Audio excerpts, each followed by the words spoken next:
everyone? Zeddy here again with another Best of Legends card review. We have 5 Mage cards revealed, so we have a lot to go over. There's still a Warrior reveal later, so we'll talk about those taunt / armor cards that'll be mediocre. Hopefully they get some good stuff. I'm really hoping they do. We'll talk about that in a couple of hours, but we're gonna go over the Mage cards, which scare me with Wild as always. And well, if you want to win some of these cards, we are doing a giveaway of 2 regular pre-orders. We have 4 mega bundles now are given away because we hit 66,000 subs. Thank you guys for that. And well, we're only 800 away. So to enter this giveaway, all you gotta do is like and comment in the video description below. Be subscribed to the channel. If we happen to hit 67,000 subs by the 30th, which is in a couple of days, I will add another mega bundle. So hit that sub button, make me go broke. So we got 5 cards to go over, no legendary, but we do have a lot of pretty crazy stuff going on for Mage. Starting off with the Audio Splitter, a 3 mana 4/3 mech. So yes, we got a mech. It's not really that synergistic with mechs, as it has Death Rattle. Copy the highest cost spell in your hand. So you can get, I guess, Dragonfire Amulets rotating. The most expensive spell right now is like the 8 mana Guardian spell, but you don't necessarily need to, want to get an expensive spell. You could just copy whatever, get some value, or a card we'll look at later that gets better for every time you play it. But overall, not really sold on this card. Like it's an okay value card, but it's very non-specific. It doesn't give you mana cheat. It's just a 4/3 mech at the end of the day. I'll probably just give it a 2 out of 5 in Standard and Wild. I don't see this seeing much meta play, but it's still like a premium statted tribal minion with upside, right? It can't be that bad. But overall, again, unless you really want to copy up something very specific, I just don't see it happening. And the card you probably want to copy up, we'll talk about in a little bit, doesn't cost that much, so it'd be kind of awkward even to set it up. You have to like not run any more expensive spells, which as Mage, that's certainly possible, but overall, definitely not super sold on it. Next, we have the Keyboard Soloist, a new Naga. It is a 4 mana 2/4, so one of those Soloist minions that does something if you control no other minions. So Battle Cry, if you control no other minions, you summon 2 1/2 amps with spell damage +1. So overall, you're getting a 2/4, 2 1/1, so you're getting 4/6 in the, 2 1/2s, so you're getting what, 4 + 4 is 8 plus 2 + 4, you get like a 4/8 worth of stats. I think I did the math right. By the way, former accountant, my god, it's a struggle, but that's what Excel was good at. Regardless, you get a bunch of stats and you get spell damage, and spell damage can be quite valuable, but it's 4 mana, so you want to play this, have no other minions, you get +2 spell damage, and then you combo it up with some stuff, right? Like, is that good? Probably not amazing. The board presence isn't really there. Like, it's reminiscent of like the Grim Necromancer that gave you 2 1/1 skeletons.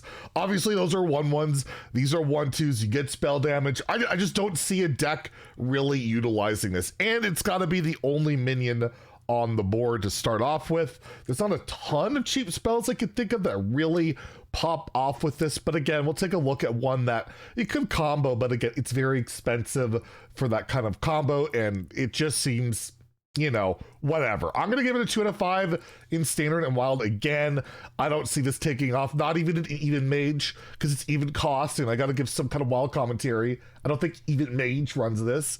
Even Mage isn't really a thing these days, ever since Wildfire went up to down, got nerfed for that deck to 1 mana. Anyways, next card, we have the Light Show. This is the card that's very interesting. It almost looks like, with the text, it almost looks like a custom card. There's like no bold, it's just a lot of text.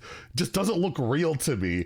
The Light Show, a 3 mana arcane spell. You shoot 2 beams at enemies that deal 2 damage. Shoot 1 more for each Light Show you've cast this game. So you'll shoot 2 beams, 3 beams, 4, 5, 6, 7. I guess really the cap is 8, or unless it can reshoot the same thing twice, you could go 9, 10, 11, 12. I don't know. There wasn't a video demonstration, but overall, 3 mana deal 4 is okay, right? Not amazing, but think about like Cinderstorm, right? That was 3 mana deal 5 to random targets. So a little bit of play, but you recast it, you play it again. You have another light show that's 3 mana deal 6. It's pretty good. And after that, it's just gravy. It's really solid. And so, yeah, you really obviously want to run 2, but you really need to copy it up. So yeah, you could copy with that mech. Pretty inefficient, but maybe that's a way of going. I want to see the animation look. If it's a light show, it better be a really cool one. Really hard card to evaluate. You can discover this, obviously.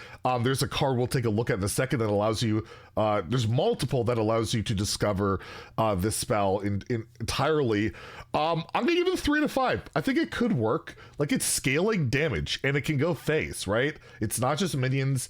Look out for this one. This has a potential. In Wild, no, it's a 2, but I mean, standard, I just don't see this strategy working in Wild. We have like Quest Mage, which, you know, is getting some more support here.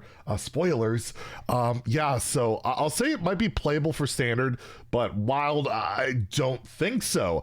Next, we have Rewind. The Time Warp could be rewound.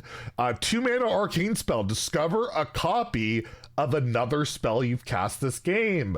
So this is potential. Well, this is Quest Mage support for sure in Wild, because the spell you copy doesn't start in your deck. So you can, you know, you can get a Biscuit, which can help you complete your quest. You can get an Ice Block. You can get a Ray of Frost. You can get another quest. You can get a quest reward. It's not guaranteed unless you've played only 3 spells, which is pretty hard to do when your quest to complete, you have to play 8. So I don't talk about Wild a lot. I just think this has a lot more implications than Wild. And yeah, it's kind of scary there where all of a sudden that deck, which they refuse to nerf that quest, they nerf the Parrot. I keep saying they should hit that quest. It's always going to be a problem. I don't know if this makes it a problem, but it definitely does give it more consistency. In Standard, yeah, copying up a spell like the one we took a look at here, Light Show is really good. If you can get another Light Show and play it, it's not bad. 2 mana is relatively expensive. You're not getting a mana cheat on it. You know, discover spells typically like valued at like 1 mana. So yeah, there is that expensive ability part of it. So I don't know how playable it is, but we all know like discovering spells in particular can be really powerful, and you're always getting something you kind of want because you're putting it in your deck, you're playing it unless you discovered it for something else and it was a bad option. Again, even if you get a coin in certain situations, that could be really good, right? I'm gonna give it a 3 out of 5 in Standard, 3 out of 5 in Wild, because Quest Mage isn't dead. It still exists because Romath is there and all that. It's just slower, and again, this gives you a potential high roll of maybe getting another Time Warp, Ice Block, Biscuit, all those type of cards that help you complete your quest a heck of a lot faster. So yeah, really kind of scary card, especially when you're thinking about Wild. And then the last card we have here is the Volume Up. Again, another pretty nutty card here. 4 mana arcane spell. You draw 3 spells. So you're specifically tutoring 3 spells out of your deck. 4 mana, draw 3. Intellect is 3 mana, draw 2. For 1 more mana, you draw 3 spells. However, if you're finishing your turn 4 mana, right? Finale, you discover a copy of one. So you'll draw the 3 spells, and then you'll get to pick what one do I want another copy of.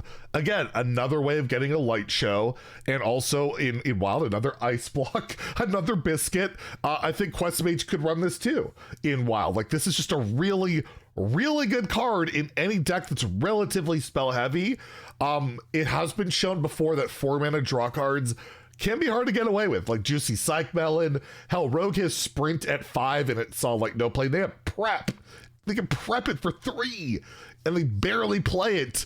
It'll be interesting to see how strong this is in Mage, but it's a lot of card draw, possibly 4 mana draw 4, and it's tutoring spells. I'm giving it a 4 to 5 in Standard and Wild, because I do think that is a lot of draw. That's a lot of value, and it specifically tutors. And if you get the finale, it's even gravy and can just outright be pretty busted. I just think it's, yeah, super strong. So Mage, getting a lot of spells. Mage has always been very spell heavy and getting some pretty cool stuff. Warrior reveal in like a couple of hours. So we'll have our last review of the day.